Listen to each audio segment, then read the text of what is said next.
Hello. Today I am going to talk about Jennie Manget Logan. She became of interest to me in a story that I'll tell you about here in just a second. So I am not related to the Manget family. I just came across this story and became obsessed. I thought it was just such a fascinating story that I wanted to pursue it. And so I did. I went down the rabbit hole and got really, really interested in it. Especially when, like Nora and a couple of people, when I would say, it's the what's something? And they're like, Manget, it's the Manget. I'm like, okay, I got it. Okay, so a little bit about me if we haven't met. My name is Jill Evans. I am a trustee here on the Carnegie Library Foundation Board, so I am just honored and privileged to do that work and service. And I am also the president emerita of the Atlanta Writers Club. So that means that I served a couple of terms as president there. Before that, I was the vice president of programming. Fantastic organization. If you're interested in writing, ask me any questions about that. I'd love to talk about it. I am also a writer of historical novels and contemporary romance and short stories. So I love writing in general, and I love doing it all. So if you're interested in writing, I would love to talk to you about that. I am a former software engineer, so I have this sort of, weird dual brain, analytical on one side and somewhat artistic on the other. So I was a software engineer. I worked at Delta and also worked at another small company. So I have a nerdy brain, which leads to the next part, which is I love research.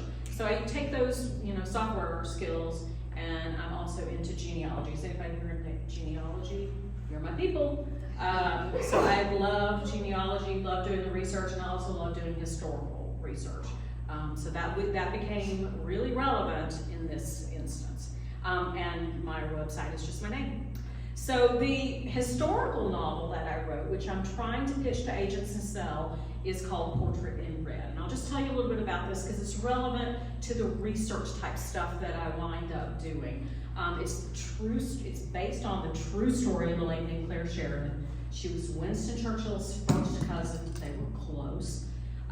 She was a World War I widow. After her husband died, she pursued sculpting as a way to support herself and her children. So she was a mother, and she had 2 children, 3 actually, but 1 had died.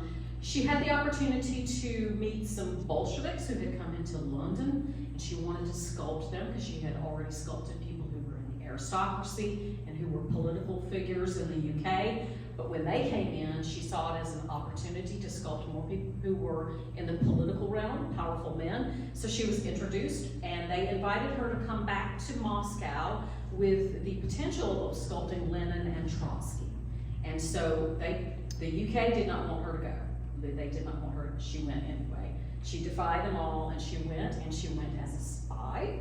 And then when she came back, everybody was wondering whether she was actually a spy for Russia, because she was a very free-thinking socialist as opposed to Winston, and they had some differences on anything. So she has an MI5 file, which I was able to get a copy of.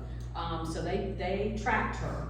And the crazy picture of the cat is sitting on top of the copy of the MI5 file, which was on my kitchen table. So I'm looking through, I'm reading every line of this MI5 file because it's so interesting. And then the thing on the right is a copy of her passport that she used when she went to Russia. So when I started doing research again, I came across a story about somebody that she met who was a naval commander, and he was with her, and he was actually sort of being a handler for her movements when she was doing a speaking engagement, crazy enough. And so I actually read a rumor that she had potentially left a version of like the old passport with her when she was issued a new one when she came to the United States. So I went into all this descendancy research, doing genealogy, and I found this naval commander's granddaughter, and I was able to get in touch with her, and I got on a phone call with her, and I said, there's this rumor that your grandfather potentially kept her passport that she used to go to Russia. And And she said, I have no earthly idea. We have all the stuff. We have all the stuff because he was in Russia. So I'll go look. I can't promise you anything, but I'll go look. So she called me up a few days later and she said, I have the passport. And I said, whoa. She lives in Connecticut. And so I said, if I'm ever in Connecticut, or like take some pictures of it. I would love to see it. And she said, I said, if I ever, can come to Connecticut, I would absolutely love to see it in person. And she said, I'll send it to you. And I said, what? No, don't do that. No. And she said, you are the first person who has ever contacted me about any of this stuff. So she saw somebody who was interested in the story. And so I said, send it in insured mail and I will get it back to you. I just would like to see it. Are you absolutely sure? And she said, no, you keep it. So I have this passport. And it's got the Russian stamps. It's got the whole thing where she went through. She went through Norway and Sweden and through Estonia. And it's amazing, interesting. Anyway, so that's my crazy research brain, which then came to this. So several years ago, I was watching a YouTube video where a guy was talking about files that had become available on Ancestry.com. And it's a pretty limited record set of nurses' files. And so I said, well, that's interesting. I wonder if, and it's limited to the late 1800s up and through, like 1940 or so, pretty limited record set of Red Cross nurses' files. So I read through this, and I'm like, well, that's really, really interesting. I wonder if anybody was from Georgia. Just curious. So you can do a search by, if the person was born in Georgia, grew up in Georgia, served in Georgia, anything like that. And Jennie Manget Logan was the first person to come up. And so when I saw her file, and this is the opening of her file, I got interested. So I'll read just a little bit of it to you. Jennie Manget Logan, born in March the 12th, 1867 in Marietta. She was a graduate of Indianapolis City Hospital, Indianapolis, Indiana. She graduated from nursing school in October of 1895. Experience since graduation: Mission Hospitals, 20 years, Presbyterian Board, New York, Shanghai, Yunnan Province, China, War Nurse, China, 1911, Revolution, 1911, Nurse in Charge, Vladivostok, October 1918, American Red Cross, Vladivostok, Siberia. So I read this and I said, what? I was instantly hooked. So this file is 70 pages long, and I immediately read through everything. And at this point, I didn't know of any of the connections to Newnan. And I was just fascinated because this was a Georgia girl. She was born in Marietta. So I was just amazed. So then I did what I do, which was I started creating a family tree for her, which I'll show you just a little bit of in a second. And I started going through it, and I found the Manget family. But this is the Manget family. This is 1917, and this is when they would have been on, Jennie and her husband would have been on furlough from China, because at this point they had been in China for a really long time. But I wanted to show you this photo first, because I wanted to get you to have a sense of the family. So here's her dad. Here's a brother. She had 5 brothers and 2 sisters. Her mother had 10 children, but 2 of them died young. So there were 10 children, but 8 survived to adulthood. So here we have a brother, here we have a brother, here we have a brother, here's the father, here's Jennie, okay? Here's the sister, here's another sister, here's her husband, here's another brother, and then here is one of her sons, and here's another son, and where's Elsa? I think Elsa's up here. Yeah, there's a daughter. So they got over 40 people together for this family reunion. And at this point, 2 of the sons are living in Newnan, and they had opened up the Manget Brothers grocer, as well as the cotton brokerage. and they were deeply embedded in Newnan, in the community here. So all of this was becoming really, really interesting to me. So when I was reading through that little blurb at the top of her Red Cross file, I said, wow, that is fascinating. Here is a woman who became a nurse, who served in, overseas in China. She was extraordinary, as for a woman at that time. And then I started doing research about the family, and I'm like, you know what? She's extraordinary, but guess what? She's not extraordinary for her family.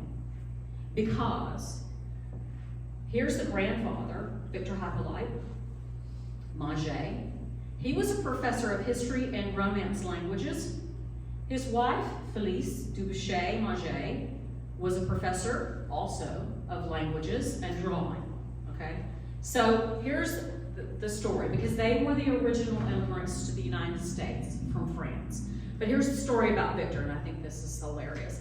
Victor Hippolyte Manget left his comfortable home and the family's grocery business in Verdun in 1835 to begin the long years of training necessary in a monastery in France to be a priest.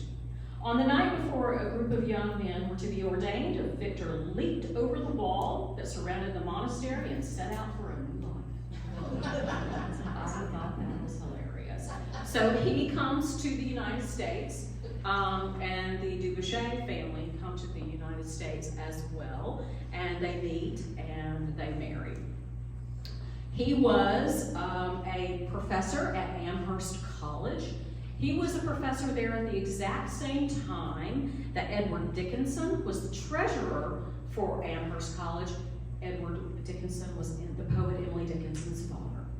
So he was there at the same time as Emily Dickinson's father. He was invited to come to the South. He moved to South Carolina. He and Felice moved to South Carolina to start another college, a women's college in South Carolina. And then they eventually came to Georgia. Which women's college? Pardon me? Which women's college in South Carolina? It was something like that. I can't remember the exact name of it, but it was in Barhamville. Okay, so that was in South Carolina. So then they have a son, Victor, and we're going to repeat a lot of names. There are a lot of Freds, there's a lot of Victors, there's a lot of Jeans and Jennies. Anyway, so we're gonna have a lot of names. But again, with the family, Victor Eugene Manget was a professor and a minister. By this point, they had, probably in France, they were Catholic because he was studying to be a priest. But by now they had converted to Methodism, so they were Methodists. And so they had joined the Methodist Church, and they became deeply, deeply embedded in the Methodist Church. So in South Carolina, the son, Victor Eugene, married Eliza de Passe Manget, and she became the Manget. She was a school administrator when they were moving around, because Victor became a professor. He moved to Marietta, and he was at the Georgia Military Academy in Marietta. And he also was invited to become a professor at a small college in Talbotton, a small college in Griffin, and then they eventually moved back to Marietta where they lived long term. Then the sons and daughters come along. John Augustus, Victor Eugene, Daniel Thomas, James. So top three there were cotton merchants. James was a physician. Fred Prosper was a physician, a missionary, and a U.S. Army major. The whole family deeply, deeply valued education. They really wanted their kids to be educated, and they wanted them to serve in their community, serve God, be a part of the community, as well as be philanthropists in the community. The Mangets had a women's it was almost like a women's home for young ladies who couldn't find work in Atlanta. So a way for women to get jobs. They were giving a lot of money here in Newnan as well as Marietta. So it was just amazing to me that Jennie is like very extraordinary for her time, but not extraordinary for her family. So we'll get into further down the line, because because her kids carry on that tradition, and you also see it in her cousin. So her kids are Elsa, Victor, and Tracy. So Elsa becomes a professor. She was a church elder in her Presbyterian church. Victor becomes a physician. Tracy becomes a hospital administrator. And then the cousin of Jennie was also a Red Cross nurse. She served in World War I in France. So that was really interesting to me. So here's a picture of her dad and Jennie. And I think that this is so cute. She, to me, in this picture looks like, I am not having any of it. I don't want to have my picture made. And he looks like, if you'll just sit still for a second, like he's holding her head. If you can see that, I think that's so sweet. So this is her and her dad when she was a little girl. So the story of her when she was a little girl and how she sort of came to her own calling to serve in missions was that when she was 6 years old, she received a gold coin from her aunt who lived in Savannah, who also was named Jean, as a birthday gift. So when she received that gold coin, her father said, if you so desired, you would tithe from that. So she learned about tithing at that point with the gold coin. And then her mother said, you know, if you have money, you would also use it to serve. And her mother had, for some reason, taught her about foot binding in China and how that practice was imposed upon the women in China. And Jennie grew up thinking that that was not a good thing. And so she, for some reason, it became a part of her calling to potentially go to China one day. So I thought that that was really interesting. She grew up in Marietta, and then her mom died in 1888. So it was Jennie, who was 21 at the time, all the way down to the youngest son, James, who was 6. So there were 8 children that Victor was raising after the mom had passed away. So then, she gets this calling, because she has become an adult now, to potentially go and learn nursing. I don't know why medical. I think it was, in the family. But she went off to Indianapolis and got her nursing degree. And she met Oliver Tracy Logan there. Oliver was going to go into the mission field, and so she fell in love with him. She says in here that she was his sweetheart. I think that was just so lovely. Anyway, I wanted to just read this to you because this is from her book. With the old feeling that I should go to China, I left home to study nursing, which I loved, to see if I could satisfy my conscience by doing a lot of charity work over there and not have to leave my precious father and brothers and sisters. I enjoyed the training and was very happy at the hospital. While there, I met the senior intern, Dr. Logan, who felt he should go to China as a medical missionary. After telling me he'd have to give up and go alone rather than deny his God, it struck me that a man who was willing to give up his sweetheart for his conscience would be a good risk for a husband, particularly when I was in love with him. So I stopped fighting my conscience, and in 1897 we were married and went to China. So they did. They came to Marietta, and they got married in a dual ceremony because her sister also got married at the same time, and her father performed the ceremony. And then this newspaper clipping is actually from an Indianapolis newspaper. And so they got married, and literally like 2 months later, they were on a boat going to China. So in this family tree that I, built out to learn more about the family, you see Jennie, and you see Jennie and Oliver Tracy here. And then you see the brothers and sisters and who they marry all the way down the line. And then we get to Fred. And Fred is going to become an important player in the story that I'm telling about Jennie later, for sure. And then here's the kids. Elsa was the eldest, Victor, and then Tracy. So those were the 3. And she had a daughter. I'll talk about that as well. did not survive to adulthood. But those were the kids as well. Off they go. So in 1897, they are on a boat to China. And you'll see on this map in particular that this is the infrastructure of China. So those dotted lines are, how's it say? It says railway concessions granted, 1900. That doesn't mean that the railways were built at all, at all. So when the boat went into Shanghai, which is up here, when the boat went into Shanghai, they went by boat. So, you know, sailing across the Pacific into Shanghai, and then they got on another boat or set of boats and went down the Yangtze River inland. At that point, they had joined a missionary organization called the China Inland Mission, which was an organization that was formed out of the UK. They were supported by the Cumberland Presbyterian Church group out of the United States, but the driving organization for the mission that they were serving inland was the China Inland Mission. That was formed by James Hudson Taylor in 1865, and they suggested that they could go as far inland as they possibly could. So here they are in Changte, which is inland, in Hunan province.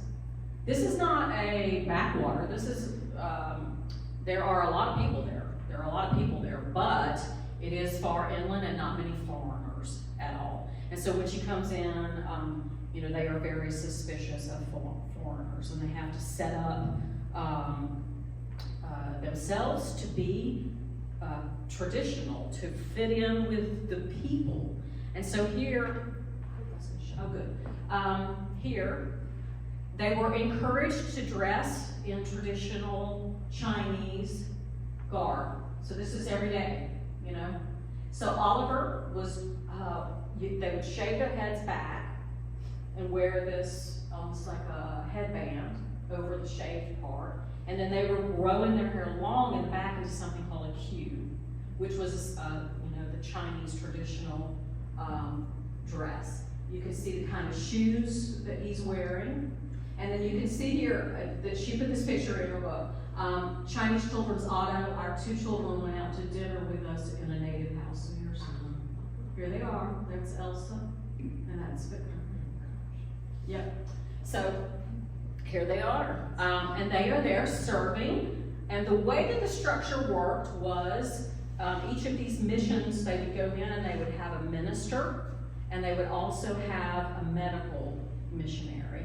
So typically the grouping was a minister and a doctor to serve the people. And so Dr. Logan was the doctor, just so happened Jennie was a nurse, and so they were serving together, and they were serving alongside a minister who was opening up a church in the community. So they had, in the time that they were there, they were able to build, through the support of the mission network and the monies that were contributed, this hospital in Changte. So they were in Newnan province, and they built this hospital. So you can see the pictures, and this is all in the really early 1900s. So this hospital had been built by about 1906, 1908. And they were performing every type of medical service that you could imagine.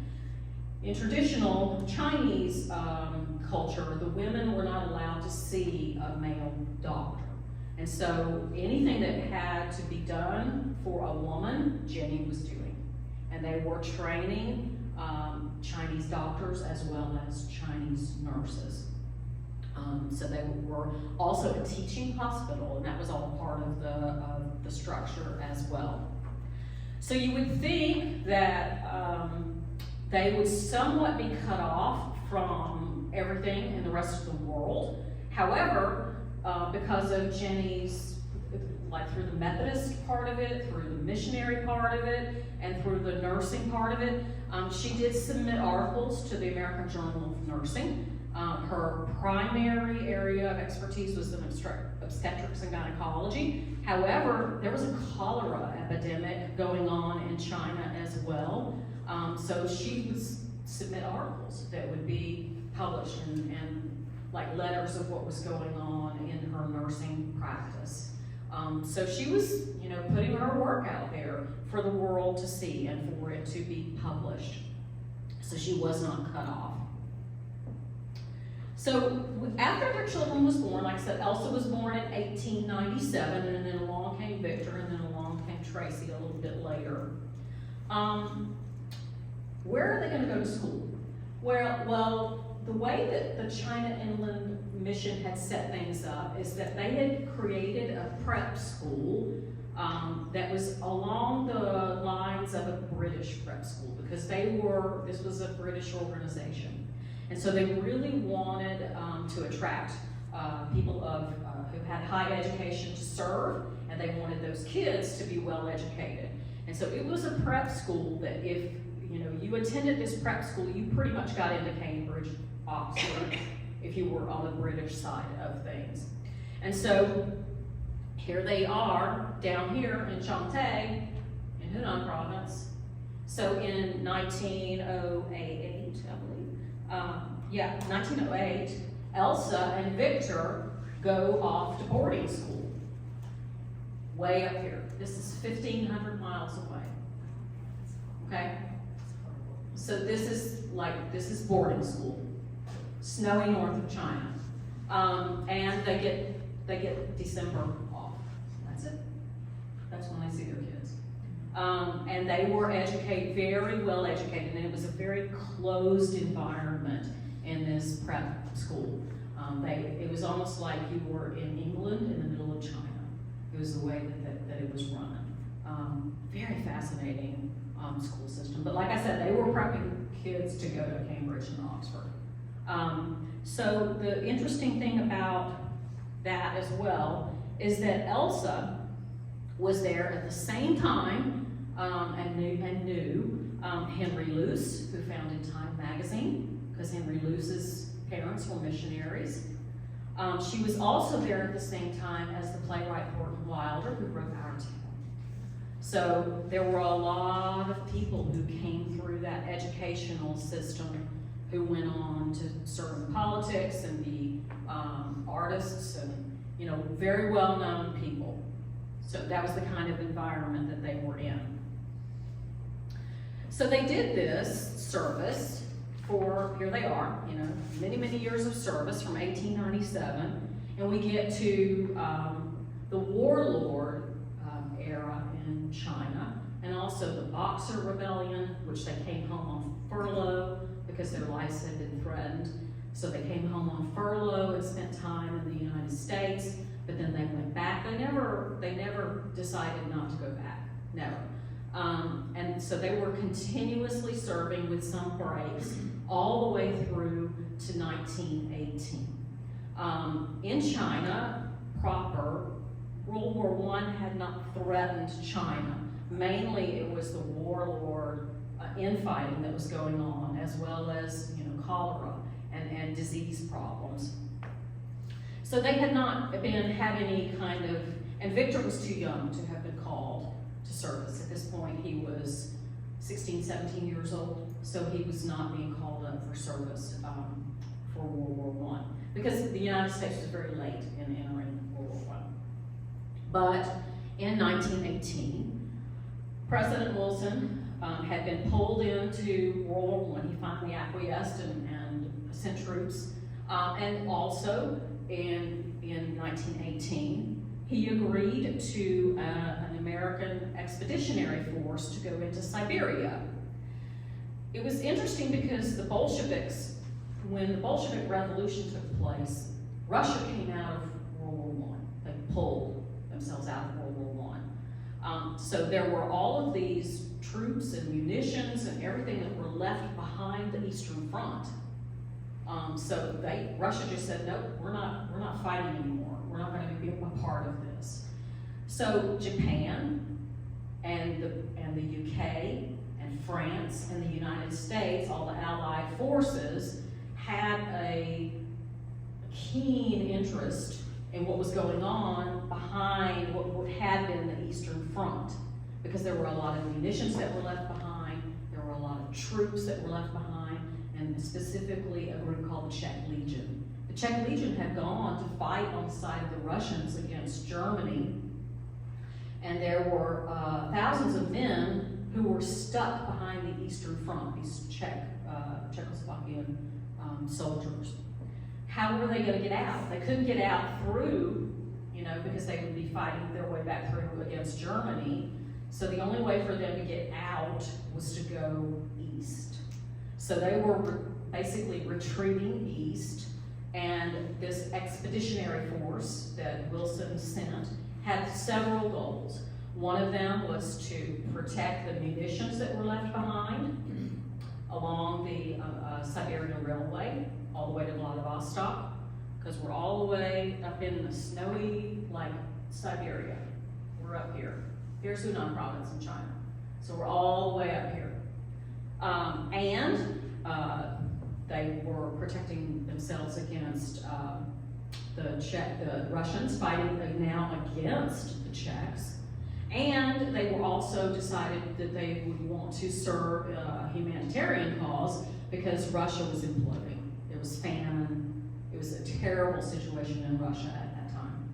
So the American Expeditionary Force, 2 Army units that were stationed in the Philippines, sailed and went up to Vladivostok, as well as British units, Japan, and French units. So it became a multinational force up here to help with these Czech refugees who were there at that point.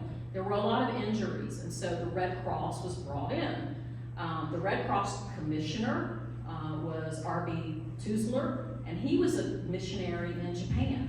And so since a lot of the Red Cross had been activated on the Western Front, there weren't that many people to come up and help serve in Vladivostok.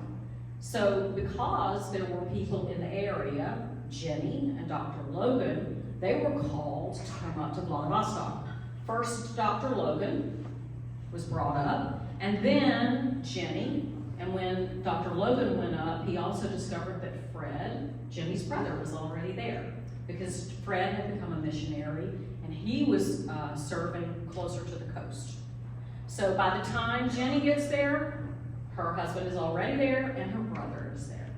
So they are there in the winter, going into the winter, summer to winter of 1918, 1919. Here's the hospital that was running in this building in Vladivostok, and there were field hospitals as well. So they were serving there and treating all of the wounded. There were also treating people for famine as well, but this field hospital was primarily for injuries, wounded. Okay, so from 1918 to 1919, they are working at this hospital. Well, Dr. Logan, who is actually in this is a government photograph, and here's Dr. Logan right here. And they are offloading wounded. And you can see, it says Japanese nurses. So it was a multinational group of people who were serving at this hospital. So at the end of 1918, the war comes to an end. So then it's a matter of how are we going to disengage, and how are we going to send people home? How are we going to get these Czech soldiers back around to their country, which was now become a sovereign nation? So Dr. Logan had been nursing a bad appendix for a long time. And an appendix surgery was not it was a serious surgery back then, a life-threatening surgery. And so he left Vladivostok and went back to the United States to the Mayo Clinic to have his appendix finally operated on.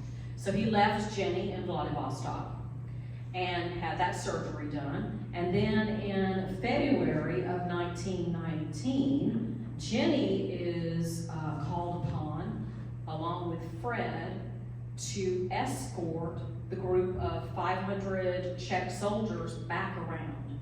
So if you go back to this, I have this over here is the Suez Canal.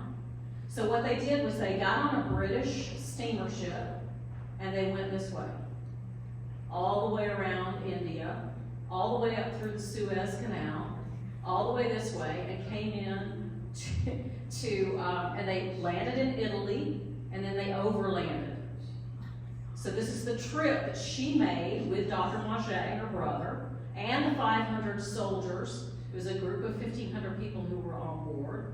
So this is the spring of 1919, and she was the head nurse on that ship to get the Czech soldiers back. Okay, so after this trip, it's amazing.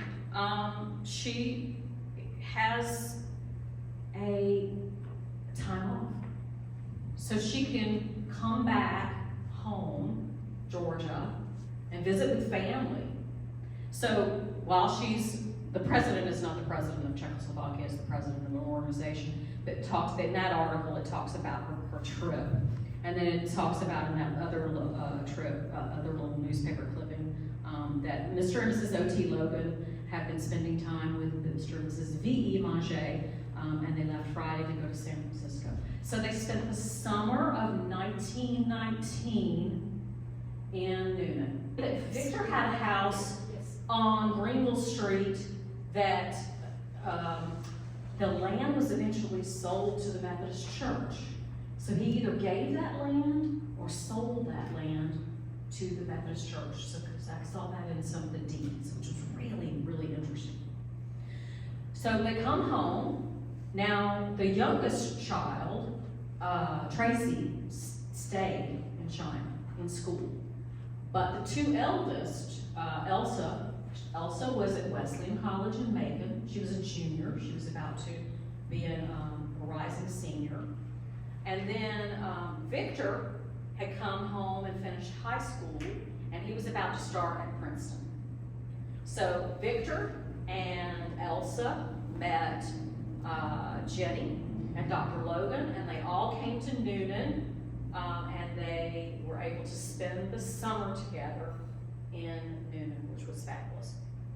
So then they are preparing to go back. So it's like September of 1919 that we're at now. And they got this break, and they're going back to China. You know, this is what they do. So they are returning. They are going to overland to see Dr. Logan's family in Indianapolis, in the Bethany, Illinois area. And then they're going to go back to San Francisco, and they're going to get on a boat, and they're going to go back to China to keep doing what they were doing in Newnan province. Well, this is where things take a turn. In December of 1919, Dr. Logan was called to treat a man who was a relative of General Fung, and this was General Fung. He was nicknamed the Christian Warlord. Yeah. He was on the cover of Time magazine at one point. It was very strange that he was on the cover, but he was called the Christian Warlord, and Dr. Logan was called to treat a relative who was said to be delirious.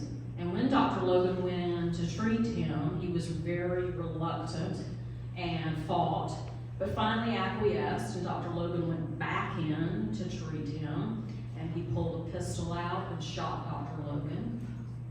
And he also shot General Fung, so twice. So General Fung had wounds, and Dr. Logan died of his wounds. Jennie was called and was able to see him before he died, because they were in the town where they were serving. After Dr. Logan died, General Fung was so despondent that this had happened, because he knew them personally, that he offered to educate her children, to compensate her, offer restitution, and Jennie refused. She said no, she would not take the money. She would not take the money. So she was devastated, absolutely devastated, because obviously not only had her husband been shot and killed, but their mission was threatened because it centered around a minister and a doctor. So she decided, I don't want to abandon my service. So what am I going to do? Well, what she decided to do was stay in China, and she went to serve in Fred's mission. And this is the hospital in Chow that Fred had built. Because by this point, Fred was serving, and they had this huge complex that was built. So from 1920 to 1938, she's working at Fred's hospital, which blew my mind that she just didn't pack it up and come home. She continued to stay and work. And she was so happy that Fred put her in charge of the obstetrics department. She really wanted to treat women and help women. So she continued to serve on the schedule of the missions, which was every 7 years or so they did a furlough. So in 1924, she came back to the United States on furlough. Her son Victor had graduated from Princeton and was on his way to becoming a doctor. And so he was at Cornell Medical College in New York, and Jennie decided to apply for a postgraduate study at Bellevue Hospital in obstetrics. So they were both in New York City at the exact same time, and she says in her book that she and Victor could meet for lunch. So she was studying at the same time that her son was studying, and I thought that was so neat and so special. And then she goes back, and she stays with that service until 1938, and I'll tell you about the circumstances for her finally coming back. But I did want to insert this photograph, and I came across this one, and these are the brothers. This photograph was actually taken later. It was taken in 1936, but you get John, Daniel, James, Victor, and Fred is the one on the right. So I'll talk a little bit more about Fred here coming up. But this is taken, I think, at Kathy's house. So this was Dan Manget's house, and this is the note that was on this photograph was that this was before they were all going to go play tennis. And they were a very close family. And I think you can see that in their body language and in their the way they're smiling and the way that they are with one another. So back to Jennie and Fred. This is the group of people that were at the hospital in Huzhou. So the top photograph is Jennie's 70th birthday in 1937, and she's there. Here's Jennie right there. And then in 1940, by the time Jennie had left, I can't quite tell, but this is Fred's 60th birthday. And I think that might be Jennie. I'm not sure if that's Fred right there. Huge staff, because like I said, they were training. So they had a women's dormitory, they had clinics, and it was an educational hospital and a training hospital as well. So by 1938, though, World War II is starting, and the Japanese are invading spots in China. So it's becoming very dangerous to stay in China. And so in 1938, she finally comes home, and she settles in New York. Fred stays as long as he possibly can.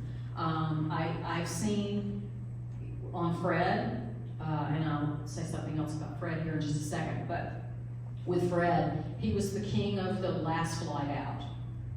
And so he would have like the emergency passports and the last flight out on several different occasions, but he stayed as long as he possibly could. And he and his wife were there, and his kids were there as well. And so later on in life, here's the kids, which I think is just so great. This is Elsa, okay? And this is Victor and this photograph came to me because I was able to find Jenny's great-granddaughter. And they sent me these photographs. And I just love them. It's wonderful. There's Jenny. And they called her Abu, which is a form of a grandmother, an endearment for a grandmother in Chinese. So there she is, you know, and you would think that with all of the hardships that she went through, all the trials and tribulations that she went through, that she might be jaded, she might be bitter, she might be tired, all of those things. She just has that resilience that I think is so worthy of admiration. I so admire her for her service and what she did with, you know, the way she raised her family, the way she served in the community and the world. It was just so inspiring. So Jenny and Fred, both, you know, are serving throughout their life. Later in life, Jenny is actually living at one time in New York with her cousin, Felice, who was the Red Cross nurse in World War I. So they lived together for a time in New York, later when she moved back to the United States. Fred went on to continue to serve when he could in China, off and on. But then when World War II was in action, he became a U.S. Army major, and he went all around, and he was actually serving as medical support personnel for the Flying Tigers, which was a group in World War II. And so he served there, and then he went all the way up to doing some service in the Korean War. Long life. So World War I, World War II, and the Korean War. His archives are at Emory, and I went up and saw his papers, which were incredible to look through. I'd love to do a talk on Fred, because he has an equally fascinating life with his military service. So if you're interested in that, let me know. But I think that's pretty much it. So any questions? Did Fred have any children that lived here? I don't think that they lived here. They lived at one point, I think, in Texas, because they had relatives there. But for the most part, they lived in China. So what happened at the end of Jenny's life? Did she remain in New York? She remained in New York, and she died there. Yeah, she died there. She's buried in New York, and she lived way up in the north, and her granddaughters are still living, and they're in their 90s, and are still in the New York area. Yeah, she's buried up there. Elsa's actually buried here in Newnan. Yeah, so she's over there at the cemetery here in Newnan. And then a lot of the Manget's are there, and then a lot of the Manget's are buried up in Marietta. Thank you for coming. Thank you very much.